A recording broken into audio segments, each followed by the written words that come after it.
É nosso convidado Nuno Lopes, médico oftalmologista, pertence ao grupo português do glaucoma. Doutor, bom dia, bem-vindo. Vai estar hoje num espaço comercial de Matosinhos, numa ação importante de sensibilização. Acima de tudo é importante alertar os cidadãos para que fatores? Pronto, realmente o glaucoma é uma doença, neste momento é a primeira causa mundial de cegueira irreversível.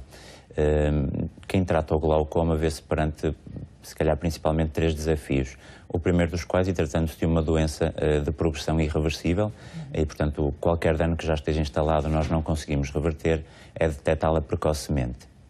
E realmente neste âmbito, a Sociedade Portuguesa de Oftalmologia e o Grupo celebram nesta semana a Semana Mundial do Glaucoma e procura-se desenvolver iniciativas para sensibilizar a população para que esta doença exista e, ao mesmo tempo, fazer rastreios. Já houve esta iniciativa na terça-feira, nós ontem estivemos em Braga, hoje vamos estar também o dia todo no Norte Shopping e amanhã em Viseu, para tentarmos sensibilizar a população para que ela existe, para os fatores de risco e tentarmos detectar precocemente em fases em que a função visual do nosso paciente ainda é significativa.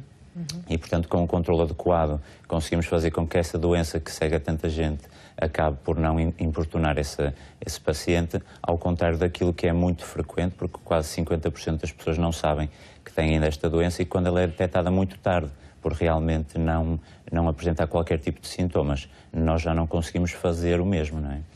Mas conseguem hoje, numa apreciação, ainda que com as ferramentas necessárias, perceber se há alguns indicadores de risco ou podem Sim. apenas perceber que há sinais que possam necessitar de exames complementares? Não, há fatores de risco. Portanto, os fatores de risco são, em primeiro lugar, a hipertensão ocular, que é o maior fator de risco, mas que, infelizmente, não dá qualquer tipo de sintoma. Portanto, só com exames é que se consegue detectar.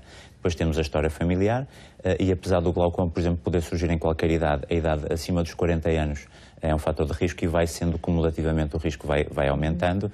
Para além disso temos algumas etnias, nomeadamente, por exemplo, a raça negra, há várias doenças oculares, portanto, a nível do olho temos a alta miopia, a pseudoesfoliação, temos traumatismos, inflamações e depois também doenças gerais, por exemplo, a diabetes, a hiperhipotensão, doenças com vasoespasmo, temos a paramiloidose, temos, por exemplo, tratamentos prolongados com cortisona, com corticoides. Portanto, existem vários tipos de fatores de risco, mas mesmo assim existe um grande grupo dos glaucomas que não há propriamente nenhum risco conhecido e que provocam a cegueira como aos outros. Portanto, mas há algum sintoma ao qual o cidadão possa estar atento ou ele... Não, apenas uma percentagem muito baixa dos glaucomas, que são os glaucomas de encerramento agudo do ângulo, que é que provocam sintomas. E esses normalmente nunca passam despercebidos porque têm um quadro de perda de visão e de dor, náuseas e vômitos tão súbito que as pessoas procuram cuidados.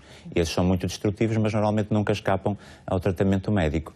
Aqueles que realmente acabam por passar despercebidos é a grande fatia, se calhar 99,9% dos casos em que por a hipertensão ocular não provocar sintomas, porque normalmente a perda do campo visual é inicialmente periférica e nós estamos muito mais habituados a estar atentos à nossa visão de detalhe, com o que nós lemos, com aquilo que prestamos mais atenção.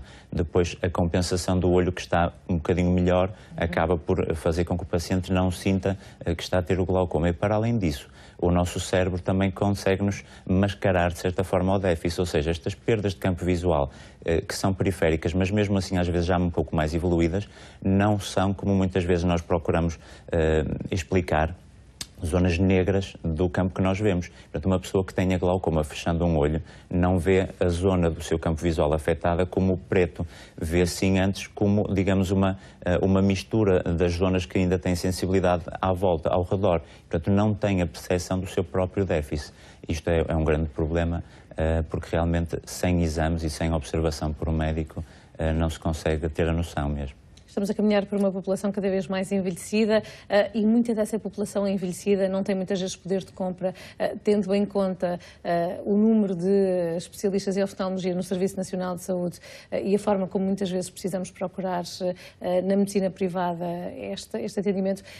Muitas pessoas, acredito que muitas pessoas podem, sobretudo as mais velhas, não o fazer por falta de recursos financeiros. Eu acho que não, sinceramente eu acho que não. Portanto, é assim, o Sistema Nacional de Saúde, pelo menos na área da oftalmologia, acho que nos últimos anos melhorou bastante. As condições de trabalho, se calhar, é outra coisa, os salários é outra coisa. Nós sabemos que a função pública tem sofrido um bocadinho com toda a crise, mas acho que agora chegamos mais à população em geral do que há uns anos atrás. Acho que isso não tem grande dúvida. Mesmo assim, não chegamos o suficiente e, portanto, sabemos agora que há hospitais um bocadinho mais periféricos que têm mais diferenciação no glaucoma, portanto, mesmo assim não conseguimos chegar a áreas um bocadinho mais rurais, por exemplo, onde se calhar reside grande parte da população que acaba por ver esta doença evoluir sem conseguir ter cuidados médicos. Mas os próprios médicos famílias estão mais sensibilizados para o encaminhamento dos pacientes para os hospitais, mesmo na área da oftalmologia? Eu penso que sim, e o Grupo Português de Glaucoma da Sociedade Portuguesa de Oftalmologia tem procurado fazer um trabalho sobre isso e realmente este ano temos também o projeto de sensibilizar para a recolha de alguns pacientes com os fatores de risco e depois nós fazermos, para além de fazermos reuniões de sensibilização nos cuidadores de saúde primários, depois acabarmos por fazer também rastreios já dirigidos a essa população de risco para conseguirmos fazer um bocadinho mais a diferença. Mas mesmo assim não é suficiente, ainda haverá outras estratégias que poderão ajudar-nos mais. Hoje o rastreio é feito no Norte Shopping em Matosinhos. Dr. Nuno Lopes, muito obrigada. Obrigado. Bom dia.